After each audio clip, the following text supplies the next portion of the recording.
Hello everyone, कैसे हो आप सब। मैं निकुंज जरीवाला एक बार फिर से आपका स्वागत करता हूं आपके अपने YouTube channel magnetic science institute पे।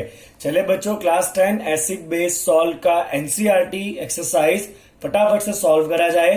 राइट, तो जो पहला क्वेश्चन है बच्चों वो है a solution turns red litmus to blue, its pH is likely to be what. चलिए एमसीक्यू दिया हुआ है, क्या कहा है बच्चों, अ सोल्यूशन टर्न्स क्या कर रहा है बच्चों, red to blue.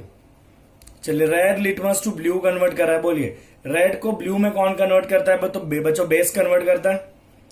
Okay, solution कैसा होगा, बेसिक होगा, तभी वो रेड को ब्लू में कन्वर्ट कर रहा है। चलिए बेस है उसका मतलब पीएच कैसा होगा बच्चों, ग्रेटर देन 7 होगा।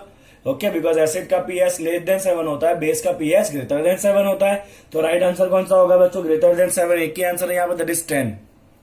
ओके, चलिए दूसरा क्वेश्चन क्या है बच्चों, तो दूसरा क्वेश्चन आपको दिया है एमसीक्यू फॉर्म में है, a solution react with the crushed egg shells to give a gas that turns lime water milky। Okay, चलो थोड़ा सा इंपॉर्टेंट क्वेश्चन है, क्या कहा है बच्चों, crushed egg shell, crushed egg shell, उसके साथ एक सोल्यूशन डालना है।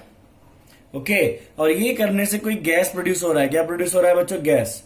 और ये गैस क्या कर रहा है, it turns lime water milky, it turns lime water milky. Right, चलिए तो आपको यहाँ पे दो चीजें बच्चों पता होना चाहिए कि अगर वो लाइम वाटर को मिल्की कर रहा है मतलब इसे कहते हैं हम लाइम वाटर टेस्ट। क्या कहते हैं बच्चों, इसको हम लाइम वाटर टेस्ट कहते हैं। राइट, और लाइम वाटर टेस्ट कौन सा गैस देता है, CO2 गैस देता है। मतलब यहाँ पे प्रोड्यूस होने वाला जो गैस है वो कौन सा है, CO2 है। ओके, कौन सा गैस बच्चों प्रोड्यूस हो रहा है, CO2 गैस प्रोड्यूस हो रहा है। राइट, और ये जो क्रस्ड एग शेल्स है, तो एग शेल जो है ना वो बना होता है बच्चों कैल्शियम कार्बोनेट का। तो क्रस्ड एग शेल किसका बना होता है बच्चों, कैल्शियम कार्बोनेट का बना होता है। राइट, उसके अंदर हम कौन सा सोल्यूशन डालेंगे ताकि यहां पे कौन सा गैस प्रोड्यूस हो बच्चों, CO2 गैस प्रोड्यूस हो। ओके, तो ये है आपका मेटल कार्बोनेट। ओके, उसमें से CO2 गैस इवॉल्व कराना है। तो मेटल कार्बोनेट में से CO2 गैस कौन इवॉल्व कराता है बच्चों, एसिड इवॉल्व कराता है। आपने थियरी में पढ़ा होगा कि मेटल कार्बोनेट जिसके अंदर आप एसिड डालोगे तो क्या बनता है, सॉल्ट बनता है, प्लस CO2 बनता है, प्लस वाटर बनता है। तो यहाँ पे CO2 तो इवॉल्व हो ही रहा है जो आपको हिंट दिया है ऑलरेडी लाइम वाटर टेस्ट का, बट साथ में यहाँ पे क्या बनेगा, इसका सॉल्ट बनेगा, कैल्शियम कार्बोनेट का, प्लस क्या बनेगा बच्चों, वाटर।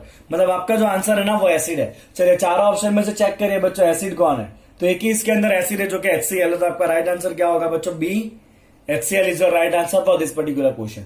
चलिए थर्ड क्वेश्चन क्या है बच्चों, 10 ml of solution of NaOH is base, is found to be completely neutralized by 8 ml of given solution of HCl। तो 10 ml जो NaOH है आपके पास, 10 ml NaOH है, इसको न्यूट्रल करने के लिए आपको कितना एसिड चाहिए बच्चों, 8 ml HCl चाहिए, वो दिया हुआ है आपको। चलिए और क्या पूछा है, if we take 20 ml of the same solution of NaOH, the amount of HCl solution, the same solution as before required for neutralization will be what। तो अगर ये 10 की जगह पे बच्चों 20 ml NaOH है तो उसको न्यूट्रल करने के लिए HCl कितना चाहिए, तो बच्चों 10 के लिए 8 चाहिए, तो 20 के लिए कितना चाहिए, उसका डबल, बिकॉज 10 का डबल 20 है तो 8 का डबल कितना होगा, 16 ml होगा। तो आपका राइट आंसर क्या है बच्चों, 16 ml, D is your right answer, 16 ml HCl। बोले पहले 3 MCQs क्लियर आपको। चलिए बच्चों चौथा क्वेश्चन देखते हैं। चलो देखिए क्या है चौथा क्वेश्चन आगे आपके स्क्रीन के ऊपर। तो बच्चों आपका क्वेश्चन नंबर 4 है, which one of the following types of the medicine is use for the treatment of the indigestion. तो इनडाइजेशन किसकी वजह से होता है बच्चों, ज्यादा एसिड सेक्रेट होने की वजह से होता है पेट में, याद करिए चैप्टर के स्टार्टिंग में ही था ये। ओके, तो जब ज्यादा एसिड प्रोड्यूस होता है पेट में तो क्या होता है, इनडाइजेशन होता है। राइट, तो इनडाइजेशन के जो रीजन है वो एसिडिटी है।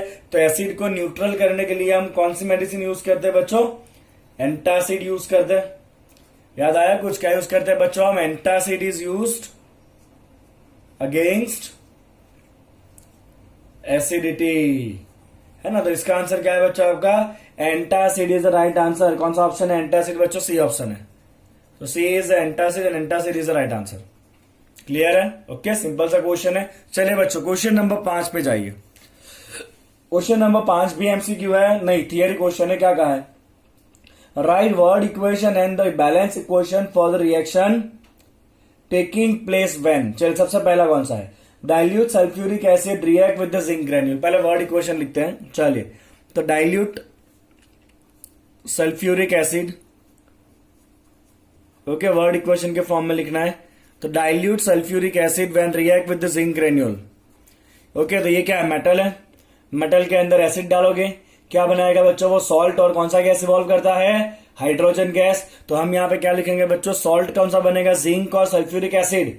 क्या सॉल्ट बनेगा बच्चों, जिंक सल्फेट बनेगा। क्या सॉल्ट बनना है आपका, जिंक सल्फेट सॉल्ट बनना है।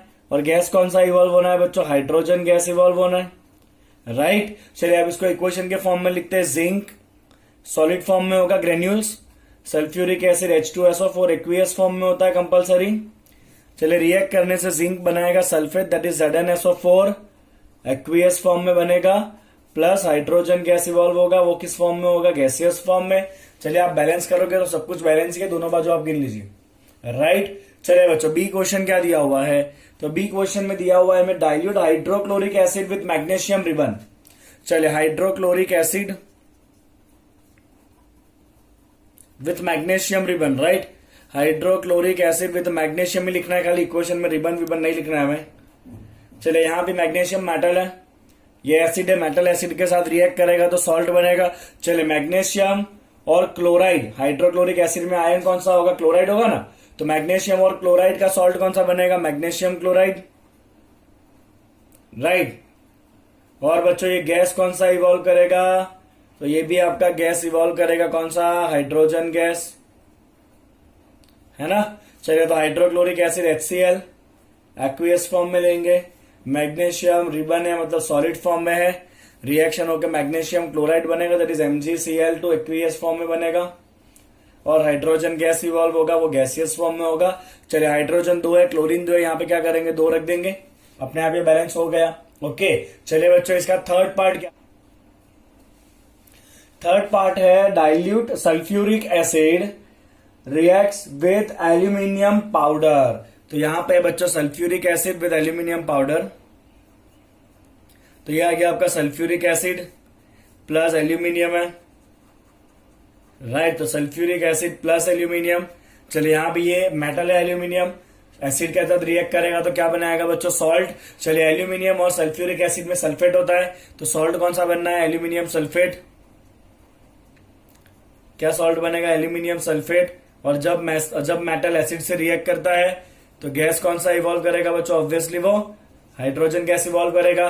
चलिए सल्फ्यूरिक एसिड क्या लिखोगे आप, H2SO4 plus aluminium will give you what, hydrogen gas plus aluminium sulphate का फॉर्मूला बच्चों Al2SO4 थ्राइस। चलिए H2SO4 एक्वियस फॉर्म में होता है, एल्यूमिनियम सॉलिड फॉर्म में, पाउडर है ना, हाइड्रोजन गैसियस फॉर्म में होता है, एल्यूमिनियम सल्फेट एक्वियस फॉर्म में बनेगा, सॉल्ट। चलिए बैलेंस करिए, एल्यूमिनियम 2 दिख रहा है यहाँ पे तो 2 करेंगे, SO4 पूरा 3 बार दिख रहा है तो यहाँ पे क्या करेंगे, 3 करेंगे, हो गया पूरा SO4 3 बार। चलिए हाइड्रोजन हो गया 3 इंटू H2, तो यहाँ पे भी क्या करेंगे, साथ में 3 कर देंगे। चलिए हो गया बच्चे इक्वेशन बैलेंस, दिख रहा है आपको क्लियरली, ओके।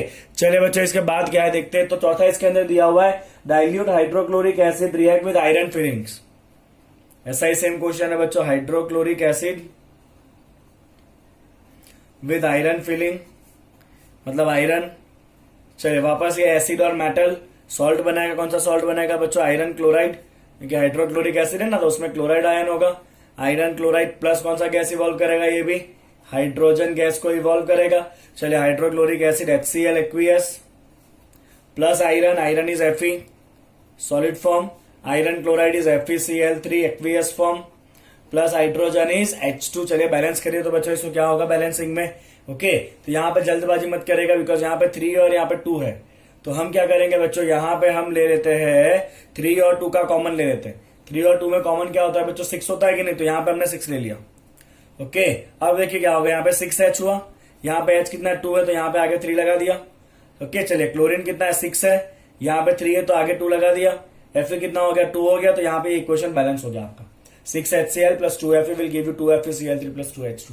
तो आपको जब भी एग्जाम में आए ना तो आपको इक्वेशन को बैलेंस करके ही लिखना है, अदरवाइज आपके मार्क कटेंगे, ओके। चलिए बच्चे इसके बाद का क्वेश्चन है क्वेश्चन नंबर 6। चलिए क्वेश्चन नंबर 6 क्या है, देखिए आपके स्क्रीन के ऊपर आया है। क्वेश्चन नंबर 6 है, compound such as alcohol and glucose also contain hydrogen but they are not categorize as acids, describe the activity. किसकी बात की है बच्चों? बात की है alcohol and glucose. Why they are not acid? उनके पास भी तो हाइड्रोजन होता है। Alcohol and glucose are not acids. तो हमने ऐसा देखा था बच्चों कि एसिड वो होता है जो हाइड्रो H+ आयन प्रोड्यूस करे, यस और नो। तो हमने ऐसा एक एक्टिविटी किया था, याद करिए, हमने कंटेनर लिया था, उस कंटेनर में हमने भरा था डिस्टिल्ड वाटर। क्या भरा था बच्चों? उसके अंदर हमने डिस्टिल्ड वाटर भरा था, राइट। फिर यहां पे एक रबर का बूच रखा था हमने, उसके अंदर 2 आयरन नेल्स डाले थे, ओके। और दोनों आयरन नेल्स को हमने कनेक्ट कर दिया था बच्चों विद सम बैटरी, और साथ में हमने बल्ब लगाया था, ओके फाइन। क्योंकि पानी डिस्टिल्ड है तो अभी तो ये बल्ब जलने वाला नहीं है, बिकॉज सर्किट पूरा नहीं होगा, राइट। ये एक्टिविटी हमने पूरा करा हुआ है बहुत अच्छे से, फाइन। अब इसके अंदर आप अल्कोहल डालोगे, क्या डालोगे बच्चों? इसके अंदर हम अल्कोहल डालें या ग्लूकोज डालें, दोनों में से एक भी केस में ये बल्ब जलने वाला नहीं है।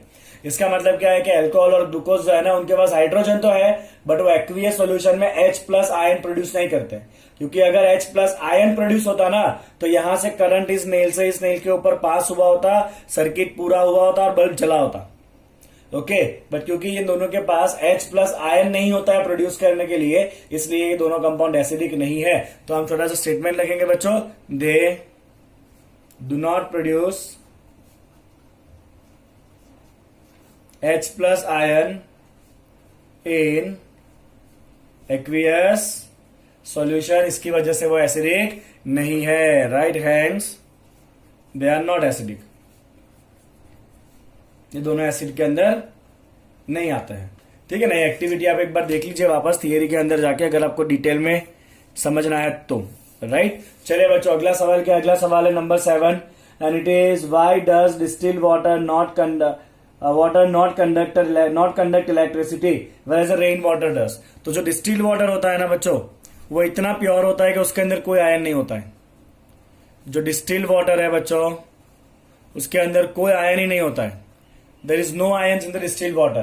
If there is no ion, it cannot conduct electricity, right? Hence, it cannot conduct electricity. Cannot conduct electricity. कौन बच्चा? distilled water. Okay. चलिए ऑन द अदर हैंड, अगर बच्चों रेन वाटर है, तो रेन वाटर के अंदर क्या होता है बच्चों? एटमोस्फियर में जो भी एसिडिक गैस होंगे ना, वो डिसॉल्व होते हैं। रेन वाटर में क्या होता है बच्चों?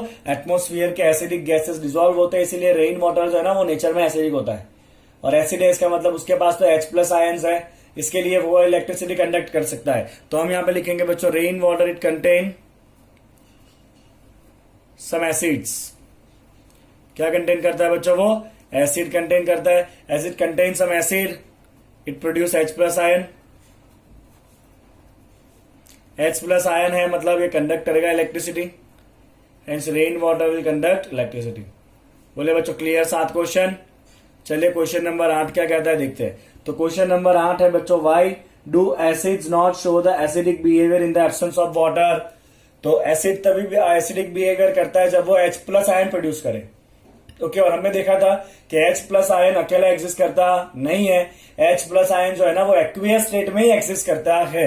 तो हम यहां पे लिखेंगे बच्चों के H+ ions only exist in aqueous state. H+ ion only exist in aqueous state. Hence, in absence of water, तो H+ ही नहीं बनना है. Hence, in absence of water, H+ is not produced. अगर H+ प्रोड्यूस ही नहीं हो रहा है, hence they are not acidic. And hence they are not acidic. Is that clear बच्चों? है ना। चलिए बच्चों नंबर 9 क्या कहता है, लेट्स सी। तो क्वेश्चन नंबर 9 कहता है कि 5 solutions A, B, C, D, E when tested with a universal indicator, okay, and their pH is 5, 4, 1, 11, 7 and 9। तो 5 सॉल्यूशन है बच्चों A, B, C, D, E। उनका दिया है बच्चों pH कितना है बताइए। चलिए 4, 1, 11, 7 एंड 9। बहुत सिंपल ये क्वेश्चन है, ओके। पीएच में आपको इतना ध्यान होना चाहिए, 7 पे न्यूट्रल, 7 से जितना कम होगा उतना एसिडिक, 7 से जितना ज्यादा होगा उतना बेसिक। चलिए पहला क्या पूछा है, न्यूट्रल, तो साथ वाला न्यूट्रल, तो ये आपका पहले का आंसर है बच्चों डी। ये क्या है बच्चों आपका न्यूट्रल है, बिकॉज पीएच कितना है उसका 7 है, राइट। चलिए उसके बाद क्या पूछा है, स्ट्रांगली अल्कलाइन, अल्कलाइन मतलब बेसिक, तो बेसिक कौन होता है जिसका पीएच एकदम ज्यादा हो। ओके, तो सबसे ज्यादा पीएच कितना है बच्चों, सी का है कि नहीं, तो ये जो है वो आपके बी का आंसर है। ये क्या है बच्चों आपका हाईली अल्कलाइन है, हाईली अल्कलाइन। चलिए और क्या पूछा है बच्चों, स्ट्रांगली एसिडिक, एसिडिक कौन होता है जिसका पीएच एकदम कम हो। सबसे कम पीएच किसका है, तो बी वाले का है, तो आपका ये आंसर है सी क्वेश्चन का ये आंसर है जो बी है आपका, दैट इज पीएच 1। तो ये कैसा है बच्चों आपका हाईली एसिडिक है। समझ आ रहा है ना आपको, सिंपल सा क्वेश्चन है। उसके बाद क्या पूछा गया है बच्चों, उसके बाद पूछा है वीकली एसिडिक। वीक एसिडिक मतलब पीएच जो है वो 7 से थोड़ा ही कम होना चाहिए।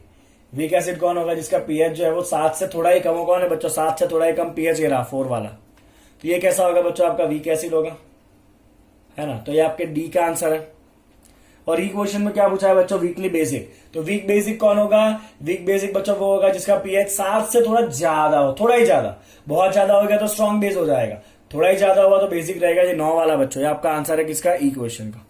ओके, तो ये क्या है बच्चों आपका, तो ये है आपका क्या है आपका weak alkaline solution. So arrange the pH increasing order of the hydrogen ion concentration. Okay, चलिए हाइड्रोजन आयन कॉन्सेंट्रेशन के इंक्रीजिंग फॉर्म में इनको अरेंज करते हैं। चलिए बच्चों, तो हाइड्रोजन आयन कॉन्सेंट्रेशन जो है that is right as H+ concentration.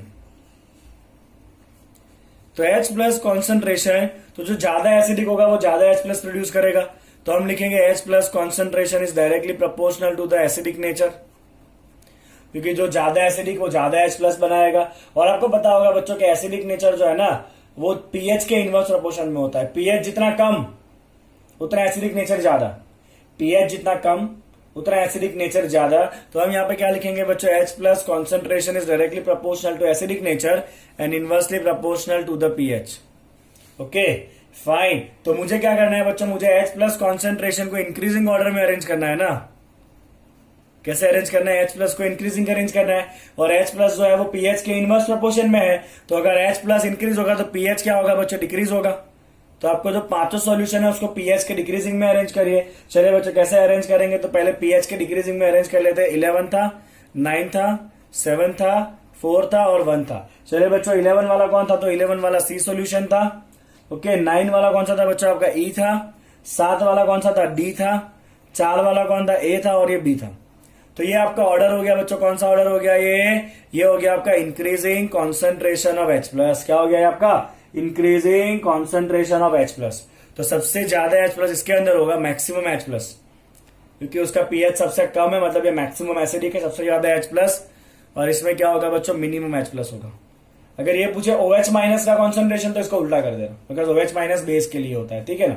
चलिए बच्चों अगला सवाल क्या है, तो सवाल नंबर 10 है बच्चों, equal lengths of magnesium ribbon are taken in the test tube A and B. Hydrogen, okay क्या पूछा है आगे देखिए, तो hydrochloric acid HCl is added to the test tube A, while the acidic acid CH3COOH is added to the test tube B.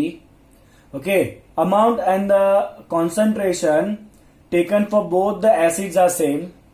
In which test tube will the fizzing occur more vigorously and why?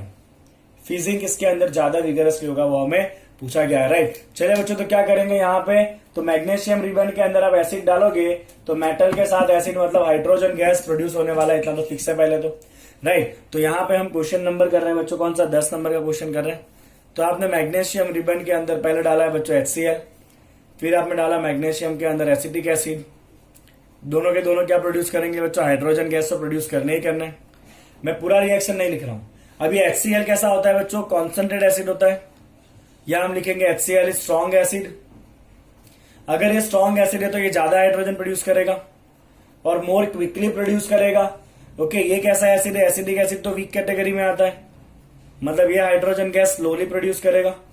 तो क्योंकि यहाँ पे hydrogen gas मोर और fast produce हो रहा है ना, और हाइड्रोजन गैस जो है वो इसी वजह से फिजिंग साउंड प्रोड्यूस करेगा, फटाफट गैस प्रोड्यूस हो रहा है ना, तो इसकी वजह से इस टेस्ट ट्यूब में से आपको फिजिंग साउंड आएगा, टेस्ट ट्यूब ए में से। टेस्ट ट्यूब बी में खाली धीरे धीरे बबल दिखने वाले हैं क्योंकि वहां पे वीक एसिड डाला गया है, ठीक है। ओके, चलिए बच्चों क्वेश्चन नंबर 11 क्या कहता है, तो क्वेश्चन नंबर 11 आपका है fresh milk has pH of 6. Fine. How do you think the pH will change as it turns into the curd? तो क्या कहा है बच्चों? फ्रेश मिल्क जो है उसका pH कितना दिया है? 6 दिया है. 6 मतलब ये कैसा है बच्चों? नेचर में एसिडिक है, क्योंकि pH 7 से कम है ना. तो फ्रेश मिल्क कैसा है बच्चों? नेचर में एसिडिक है. अब ये कहा है कि अगर ये कर्ड बन जाएगा तो pH कैसे चेंज होगा? तो दूध के कंपेयर में कर्ड मतलब दही. दही खट्टा होता है कि नहीं होता है? खट्टा होता है ना दही. खट्टा कौन होता है? एसिड होता है, राइट. मतलब जब ये मिल्क जो है वो कर्ड बनेगा तो वो खट्टा होगा, मतलब वो एसिडिक होता जाएगा. एसिडिक होगा मतलब pH जो है वो और कम होगा, क्योंकि एसिड का pH कैसा होता है? बहुत कम होता है, फ्रॉम द 7, राइट. तो हम यहां पे लिखेंगे as milk turns to curd. Okay, curd कैसा होता है बच्चों? टेस्ट में सॉर होता है. तो उससे क्या होगा? उसका एसिडिक कैरेक्टर बढ़ेगा. ओके, और अगर बच्चा एसिडिक कैरेक्टर बढ़ा है तो pH क्या होगा? उसका डिक्रीज होगा. तो उसका pH जो है वो और कम हो जाएगा. ओके, चलिए बच्चे, मिल्कमैन का क्वेश्चन तो हमने ऑलरेडी थियरी में ही ऐड किया हुआ था. आपने अच्छे से पढ़ा होगा तो आपको याद ही होगा ये. चलिए, क्वेश्चन नंबर 12 क्या कहता है देखिए. तो क्वेश्चन नंबर 12 है बच्चों, a milkman adds a very small amount of the baking soda to the fresh milk. Okay, why does it shift the pH of the fresh milk from 6 to slightly alkaline? चलिए, reason बहुत simple है. तो milkman क्या करता है बच्चों? Fresh milk के अंदर milkman adds baking soda to the fresh milk. अब बच्चों आपको पता होना चाहिए बेकिंग सोडा का नेचर कैसा है? बेसिक है. बेकिंग सोडा नेचर में कैसा होता है बच्चों? बेसिक होता है. ओके, और बच्चों बेसिक कंपाउंड जो है उसकी वजह से pH जो है वो क्या हो जाएगा? इंक्रीज होगा, है ना. तो फ्रेश मिल्क का pH इंक्रीज होगा. चलिए, इससे क्या होगा? तो इससे ये होगा कि जब मिल्क के अंदर लैक्टोस बैक्टीरिया जो होता है ना, वो लैक्टोस बैक्टीरिया क्या प्रोड्यूस करेंगे? लैक्टिक एसिड प्रोड्यूस करेंगे. और ये लैक्टिक एसिड क्या करेगा? मिल्क को कर्ड बना देगा.